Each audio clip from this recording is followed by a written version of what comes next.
saying, if we look at the geography of where this place is, and if we look at what they've told us, what do they have in terms of what they can do? This is a town that's nestled within a county that receives development funds, that receives capitation for schools, at least at the ECD level, and even beyond that. What they've been saying has not translated into what governance ought to deliver. And I dare say that it is not the only place in Kenya where you will find an example of such. So how then do you essentially deliver the people from that? And that's the governance that we are talking about.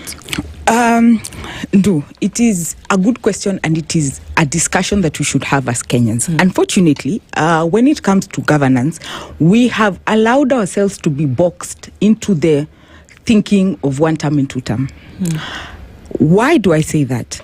If we remove the personalities from the politics, then it means we have a chance to discuss exactly what the people want and to listen to the people, as you're saying. Because the unfortunate part is that people are talking, but no one is listening. So how are we going to listen to the people? We have to remove the personalities from the politics if we are to make headway in terms of policy and in terms of development and delivery for the people. Because once you bring the personalities and the bloodlines into politics, then the issues are diluted. But the issues will always remain. When we talk about education and capitation fund, like you said, we always see the issues come into the even national politics away from the constituency.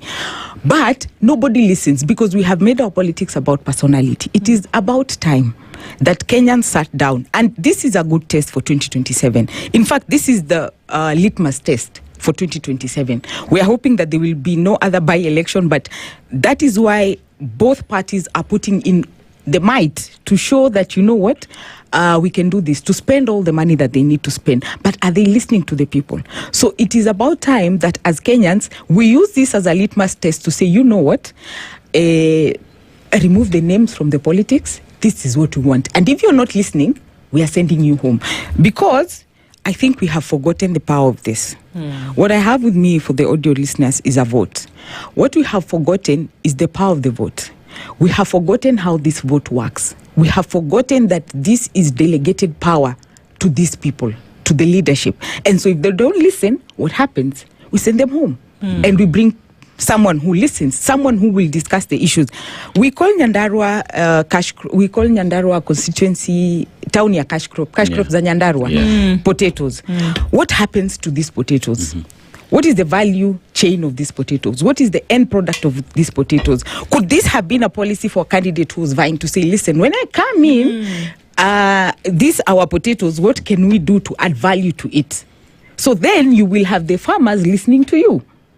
But is anyone talking about that? We have narrowed the politics into politics of personalities, and it is unfortunate for Kenyans. And that is where we were boxed into the one-term and two-term conversation. When you scale it up to the national conversation, nobody is talking about what Kenyans want.